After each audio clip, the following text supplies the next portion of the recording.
bem? Estamos de volta aí com o programa Pontuando e hoje nós vamos falar de um assunto assim que tem sido comentado, né, muito pelas pessoas, mas eu queria, não digo aprofundar, mas ventilar um pouco o assunto. Nós vamos falar de uberização. A uberização é a nova grande ilusão do trabalhador brasileiro, é isso?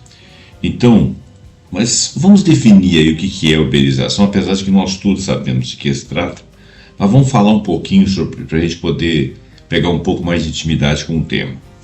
A uberização é um neologismo, né?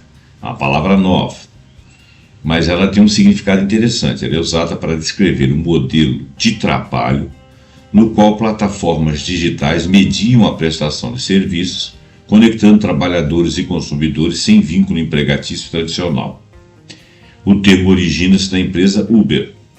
Como existe a 99 e existiam outras, Uber é o nome de uma empresa que adotava o trabalho nas plataformas digitais e popularizou esse modelo de transporte de passageiros e hoje se aplica a entregadores, motoristas, freelancers digitais e vários outros profissionais chamados de gig workers, né? Que trabalham nas grandes empresas, nas grandes plataformas. Workers são trabalhadores. Então, a Uber é a empresa que congrega o estilo desses trabalhos, tanto para entregadores em motocicletas, bicicletas, motoristas, freelancers de maneira geral. Características principais do estilo de trabalho dentro de plataforma que nós estamos tomando aqui como uberização. Flexibilidade de horários e autonomia aparente, ausência de contrato formal e de direitos trabalhistas, porque o cara trabalha para uma empresa, ele trabalha para ele, né? Ele que dita as regras, trabalha para outrem, mas ele não tem um contrato formal e nem tem direitos trabalhistas. Ele não é exatamente um trabalhador autônomo. Não é exatamente. Remuneração por tarefa / demanda. Ele não tem qualquer garantia de renda mínima. Ele é gerido por algoritmos. A gestão de todo o trabalho dele é feita por algoritmos que monitoram o desempenho e determinam recompensas, mas também penalidades. Embora ele não tenha nenhuma vantagem por ser contratado da empresa, então ele trabalha de forma precária. Ele pode ser recompensado, mas ele pode ser penalizado como um bom ou mau menino, um bom ou mau trabalhador, mas ele não tem nada que o garanta, nada que o ampare. Esse modelo é frequentemente associado à economia chamada de compartilhamento, ou gig economy, mas a sua essência é apenas a externalização de riscos ao trabalhador, enquanto a plataforma concentra lucros. Isso não é implicância, isso não é definição de alguém de esquerda, isso não é coisa de comunista, nada disso. Isso é a externalização de riscos ao trabalhador, porque ele é apenas um trabalhador mal remunerado, sem garantias, e a plataforma concentra os lucros, porque ele não ganha o suficiente para ter lucros e poder dimensionar se vai trabalhar pouco ou muito.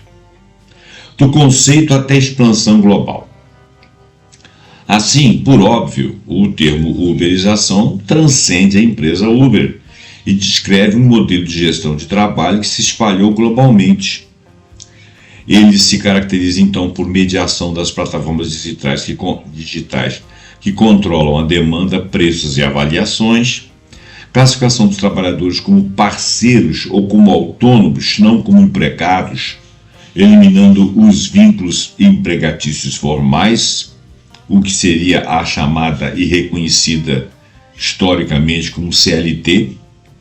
O trabalho sobre demanda é a chamada gig work, com alta flexibilidade de horários, mas também com ausência de renda e jornadas fixas. Transferência de risco, como custos com equipamentos, manutenções e períodos sem demanda, porque a empresa ela é uma empresa digital, ela não tem espaço, ela não tem nada físico. Portanto, aquilo que você tem de físico, o maquinário que você utiliza, é seu, garantido e mantido por você, né? Então ela não faz qualquer manutenção em qualquer tipo de maquinário seu, automóvel, por exemplo, moto, bicicleta. Esse modelo se expandiu para setores de entregas, os iFood e os Rappi, transporte, serviços domésticos, cuidados pessoais e até em áreas especializadas como design e programação via plataforma. Tudo sem garantia. Tudo que você utiliza para executar suas tarefas, se é físico, se envolve alguma tecnologia, é seu, não é da plataforma. A uberização no Brasil é uma grande ilusão. No Brasil, a uberização aparece como promessa de liberdade e autonomia, propagandeada como alternativa à falta de emprego formal ou desemprego estrutural. Essa narrativa sedutora esconde uma realidade bem complexa. A autonomia é ilusória. As plataformas incentivam a ideia de que o trabalhador é o seu próprio patrão, que ele, trabalhador, define seus próprios horários e controla suas atividades. Mas, contudo, não há poder real de renegociação sobre preços ou condições. Decisões são tomadas por algoritmos e por métricas automatizadas. O trabalhador não tem representação coletiva eficaz. Sociologicamente, isso se aproxima de uma forma contemporânea de alienação, onde o trabalhador se percebe livre, mas é dominado por forças produtivas que ele não controla, lembrando a análise clássica da crítica ao capitalismo. Precarização dos direitos, como que funciona? As pesquisas brasileiras mostram que trabalhadores uberizados trabalham mais horas que empregados formais, arcam com todos os custos de produção, carro, gasolina, manutenção, celular, internet, não têm acesso a benefícios básicos, férias, 13º, seguro-saúde, aposentadoria, estão à mercê de flutuações econômicas e de custos operacionais. Essa precarização é uma tendência estrutural do capitalismo tardio, associada à desregulamentação e à fragmentação da classe trabalhadora formal, que pode ser usada por metáfora para outros tipos de trabalho como plataformas.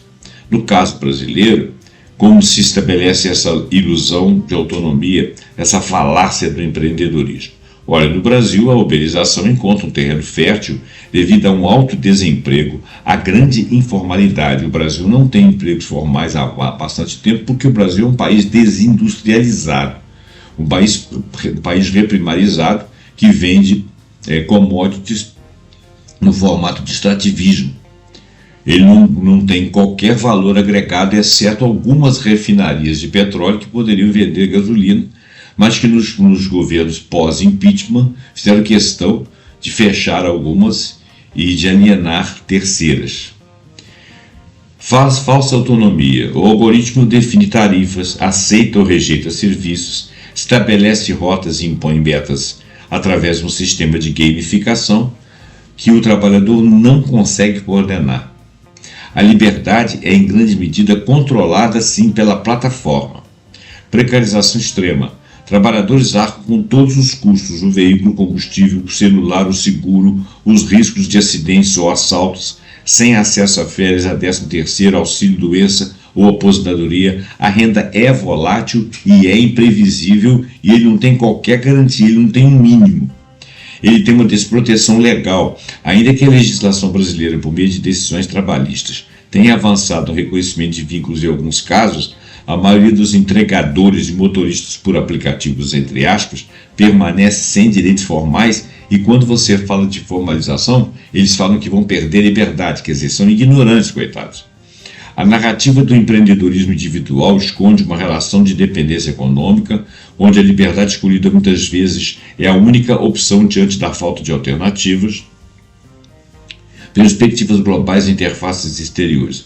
A precarização via plataforma é um fenômeno global, mas ela tem nuances. Por exemplo, Países desenvolvidos, nos Estados Unidos e na Europa, existe um debate jurídico intenso sobre a reclassificação desses trabalhadores. Olha bem, essa uberização está acontecendo nos Estados Unidos e Europa porque eles também estão começando a ter crises, eles também estão desindustrializados e com baixa quantidade de emprego. Mas, como lá tem um histórico de conscientização mais antigo, de trabalhador mais antigo, existe alguma reação, mas também não é grandes coisa não. A Espanha aprovou a lei Riders, que presume a existência de um vínculo empregatício para empregadores.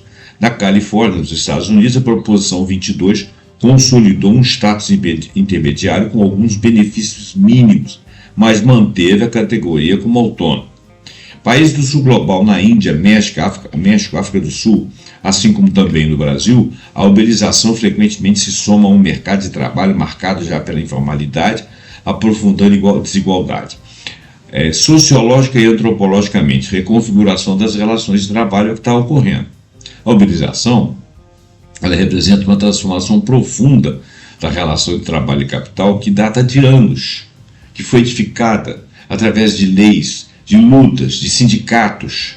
Ela desloca o foco do emprego tradicional para tarefas pontuais flexíveis, dificulta a formalização de identidades coletivas de classe.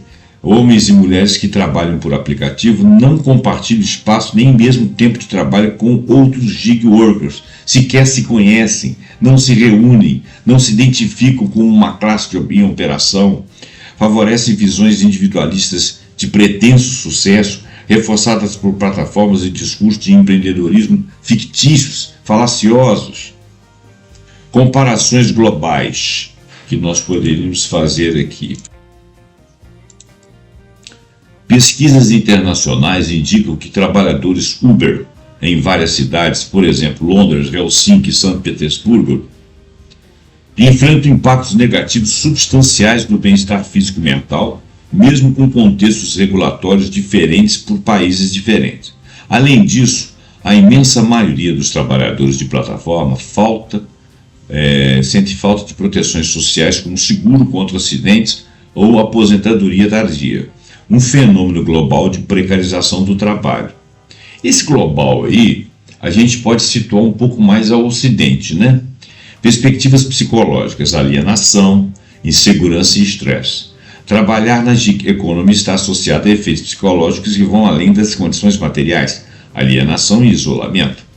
Estudos em sociologia do trabalho mostram que trabalhadores uberizados frequentemente experimentam um sentimento de impotência diante de sistemas automatizados de avaliação, isolamento social, pois não interagem com colegas de trabalho de forma consistente, que nós já mencionamos, ansiedade e estresse derivada de incertezas e renda e avaliações públicas que são estimadas por estrelas e métricas, né, que são da plataforma. Pressão constante por desempenho, a gamificação dos algoritmos, onde a aceitação de tarefas, avaliações e rankings determinam acesso a melhores corridas ou ganhos, olha só, cria um ambiente competitivo e estressante, quase como se o trabalhador estivesse num jogo com regras impostas por terceiros, o que pode gerar desgaste emocional e sensação de vulnerabilidade, e aqueles caras que se dão mal, que estão mal situados, sempre perdem. A visão ambivalente que preferem não ter CLT é uma coisa que é difícil de explicar. Existem trabalhadores que veem a uberização com otimismo. Eles valorizam, por exemplo, a possibilidade de trabalhar sem horários rígidos, a chance de conciliar múltiplas fontes de renda, autonomia aparente para decidir quando e por quanto tempo trabalhar. Isso tudo é ilusório, porque eles não conseguem acumular coisa nenhuma, trabalham muito tempo, se sentem presos, porque eles têm que dar conta de um determinado valor diário para chegar a um valor mensal razoável, e nada os garante que eles consigam chegar, então são sempre frustrados. No entanto, essa perspectiva costuma ignorar o custo real dessa autonomia. Sem rede de proteção, sem benefícios e com renda incerta, muitos acabam trabalhando muito mais horas para ganhar menos do que se estivessem empregados formalmente, e ficam presos, trabalhando. Quer dizer, essa liberdade é uma liberdade de você poder fazer mais, ganhando menos, é uma liberdade imbecil. A uberização como fenômeno socioeconômico amplo, a transformação do trabalho do capitalismo digital. Autores como Vili Lev-Don-Virta estudam como a economia digital e a gig economia mudam não apenas os empregos, mas as relações sociais, a política de trabalho, vem a reconfigurar a classe trabalhadora em um cenário global de profunda desigualdade. Existe uma precariedade estrutural. Os pesquisadores associam a uberização a uma tendência maior de precarização global do trabalho, influindo em todos os segmentos, em todos os países, onde a insegurança, a formalidade se tornam normalizadas e integradas ao próprio funcionamento do capitalismo contemporâneo. Exemplos práticos: os motoristas e entregadores de aplicativos trabalham sem garantias de direitos, os carros deles, as motos, as bicicletas. Estudos revelam jornadas elevadas e rendimentos menores que trabalhadores assalariados formalmente. A pandemia acelerou esse processo e evidenciou a fragilidade da proteção social, até porque algumas empresas simplesmente terminaram suas tarefas. No mundo, as gig workers, em várias partes do mundo, incluindo os Estados Unidos, o Reino Unido e até a própria China e alguns países emergentes, enfrentam condições semelhantes de falta de benefício de proteção. Claro que países como a China, por exemplo, que é um país que ultimamente é rico e tem praticamente pleno emprego, essa parcela de atingidos é pequena, mas lá também está acontecendo isso. Eu não sei o que eles estão fazendo, porque são países com muito mais controle, né? Eles não gostam que os seus nacionais fiquem trabalhando para terceiros sendo explorados, mas eu não tenho outra notícia lá de dentro. Posso até pesquisar. Em algumas cidades, movimentos de trabalhadores e ações judiciais buscam reclassificar a relação de trabalho e obter direitos trabalhistas básicos. Uma fundamentação teórica dentro da sociologia, antropologia e psicologia. Bom, na sociologia aparece a palavra precarização, né? Claro, óbvio. O sociólogo francês Robert Castel analisou a desfiliação social causada pela perda de vínculos trabalhistas estáveis. A uberização ela materializa esse conceito, criando uma massa de trabalhadores fora das proteções sociais coletivas. Na antropologia, o que nós estaremos estudando, o que é a cultura do trabalho, estudos etnográficos como os de Julieta Haidar e Rui Braga mostram como os trabalhadores resistem e dão sentido ao seu trabalho em meio à precariedade, desenvolvendo táticas próprias para poder sobreviver, em alguns casos se organizando até coletivamente. A psicologia vê o lado da saúde mental. A pressão por metas, a incerteza de renda, a competitividade imposta pelas avaliações e a falta de descanso adequado levam a alto índice de ansiedade, estresse, esgotamento, burnout, solidão e doenças congêneres, né? Doenças correlatas e consequentes. A flexibilidade se converte em jornadas intermináveis, porque é flexível para mais e não flexível para menos, ou para poder mudar datas e para compensar baixos ganhos por tarefa. Resistência e futuros as possibilidades. Olha, a resposta à uberização não é passiva. Em todo o mundo surgem formas de organização coletiva, greves e paralisações. Aqui no Brasil ainda está muito longe disso. Greves e paralisações coordenadas por integradores motoristas para demandar melhores tarifas e condições, coletivos e associações como entregadores antifascistas no Brasil, que oferecem suporte mútuo e pressionam por direitos, mas é um grupo muito pequeno, muito pouco apoiado. Cooperativas de plataforma, um modelo alternativo onde os próprios trabalhadores são donos e gerenciam a plataforma digital, distribuindo os lucros de forma justa. Exemplo, cooperativa de Integras Courier Coop no Reino Unido. Isso é uma coisa que poderia passar à frente dessas empresas, né, e fazer pelo menos a cooperativa, porque aí eles fariam a gestão de suas garantias. Primeira conclusão: a uberização representa muito mais que uma mudança tecnológica. Ela é uma transformação profunda na organização social, que vem de uma ilusão de autonomia em troca de perda concreta de direitos e segurança. Ela explora a necessidade da renda em contextos de crise e se alimenta da narrativa individualista do empreendedorismo. Eles aproveitaram que o neoliberalismo derrotou o mundo inteiro e criaram alternativas de renda que são uberizadas. Uberização. Entender esse fenômeno exige um olhar que una a crítica econômica, a análise sociológica da precarização, compreensão antropológica das experiências vividas e atenção aos impactos psicossociais.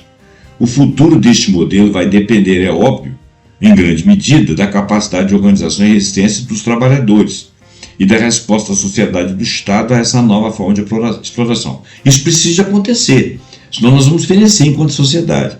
Segunda conclusão, a respeito da ilusão à realidade. A uberização representa uma transformação real do mundo do trabalho impulsionada por tecnologia. Porém, para trabalhadores não é necessariamente um caminho para autonomia e prosperidade. A promessa de ser seu próprio patrão é uma ilusão retórica que disfarça uma relação de poder extremamente desigual, uma das mais desiguais ao longo de séculos. Sem regulamentação e proteção social, a uberização tende a ampliar a precarização e a insegurança laboral por século. A perspectiva de alguns de evitar a CLT pode ser compreendida, mas não garante direitos nem amortecimento de riscos econômicos. Então, a uberização é um fenômeno complexo que mistura flexibilidade com exploração, autonomia formal com dependência da economia real e que exige sim uma reflexão crítica de todas as sociedades, políticas públicas adequadas, coragem política para a proteção ao trabalho e com isso manter as sociedades sadias, ok? Bom, então com isso eu finalizo, agradeço aqui a sua atenção, espero que você tenha gostado desse vídeo, desse podcast, passe isso para frente para que mais pessoas possam ouvir e comentar, deixar seu comentário, deixar aqui suas experiências, dizem de onde estão falando, que nível de interesse que tiveram nesse assunto. Muito obrigado, até o próximo programa pontuando com algum assunto que nós acharmos muito interessante. Até lá.